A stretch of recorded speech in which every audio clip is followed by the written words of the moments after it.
sur Bana, émission de l'Église de l'Arche de Paix, consacrée à l'édification de la famille. Une famille forte pour une Église forte. Aujourd'hui, nous allons aborder le thème « Protégeons notre salut ». Que nous disent les Écritures? Lisons ensemble 1 Corinthiens 9, versets 25 à 27. Tous ceux qui combattent s'imposent toute espèce d'abstinence, et ils le font pour obtenir une couronne corruptible. Mais nous, faisons-le pour une couronne incorruptible. Moi donc, je cours, non pas comme à l'aventure, je frappe, non pas comme battant l'air, mais je traite durement mon corps, et je le tiens assujetti, de peur d'être moi-même rejeté, après avoir prêché aux autres. À la lecture de cette exhortation de l'apôtre Paul aux Corinthiens, nous réalisons combien il est capital de travailler à notre salut dans notre marche chrétienne, à l'exemple des athlètes qui ne manquent pas d'avoir un entraînement sévère pour gagner un prix. Autrement dit, nous devons garder, protéger, veiller sur notre salut chaque jour afin de ne pas nous disqualifier. Mais comment protéger ce salut dans un monde où nous sommes sujets à toute forme de tentation qui le remettent en question? Voyons ensemble 2 points. Le premier point. Discerner et fuir les conversations néfastes. En effet, certaines discussions, bien qu'elles paraissent familières et anodines, peuvent nous conduire à la mort si nous manquons de vigilance. Il est donc impératif d'avoir chaque jour un moment d'intimité avec le Saint-Esprit, de sorte que nous puissions voir arriver au loin le danger et s'en préserver. Prenons l'exemple de Ève dans Genèse 3, versets 1 à 5. Sans discernement, elle entretient un échange avec le diable, représenté par le serpent, au lieu de prendre la fuite.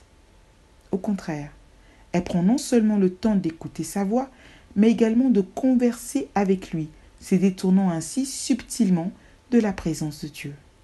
Les versets 1 à verset 3 de Genèse 3 le confirment. Le serpent était le plus rusé de tous les animaux des champs que l'Éternel Dieu avait fait. Il dit à la femme, « Dieu a-t-il réellement dit, vous ne mangerez pas de tous les arbres du jardin ?»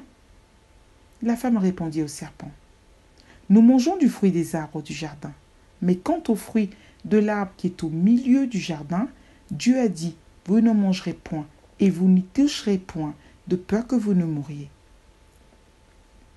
C'est ainsi que le diable sème le doute dans son esprit et l'incite à manger le fruit interdit. Ève fait également participer son mari Adam à ce acte de désobéissance, les conduisant tous deux à une perte considérable, celle de la vie éternelle. Le second point, ne pas honorer un engagement sacré. Proverbe 20, verset 25 dit ceci, « C'est un piège pour l'homme que de prendre à la légère un engagement sacré et de ne réfléchir qu'après avoir fait un vœu. » C'est le cas de Ananias et Saphira dans le livre des Actes au chapitre 5. Ce couple s'est engagé auprès des apôtres et toute l'Église à partager ses biens. Mais voulant garder l'image de personnes pieuses et généreuses, ils ont tous deux menti en présence du Saint-Esprit.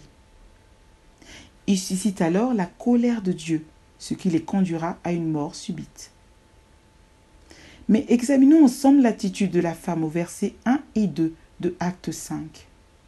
Cependant, un homme appelé Ananias, avec Saphira sa femme, vendit une propriété et garda une partie du prix en accord avec sa femme. Comme nous pourrons le constater dans ce passage, Saphira aurait pu jouer pleinement son rôle d'aide auprès de son mari, en le dissuadant de retenir cet argent destiné initialement à l'Église. Mais bien au contraire, elle s'accorde avec lui. En effet, son consentement à ce geste témoigne de l'absence de crainte qu'elle a pour Dieu. De plus, tout comme son mari, sans discernement, il pensait mentir à un homme, à savoir l'apôtre Pierre, alors qu'en réalité c'est à Dieu qu'ils étaient en train de mentir. Le comportement de Saphira a malheureusement joué un rôle négatif dans la perte de leur salut, à la différence d'Abigaël qui a su protéger sa vie et celle de toute sa maison. Vous trouverez le récit dans 1 Samuel 25, versets 1 à 35. Garder son salut est un exercice quotidien qui demande de la persévérance. Et en ces temps difficiles, femmes que nous sommes, veillons donc à ne pas brader notre salut et celui de nos proches. Merci de votre écoute, que Dieu vous bénisse et à très bientôt pour un prochain numéro sur Bana.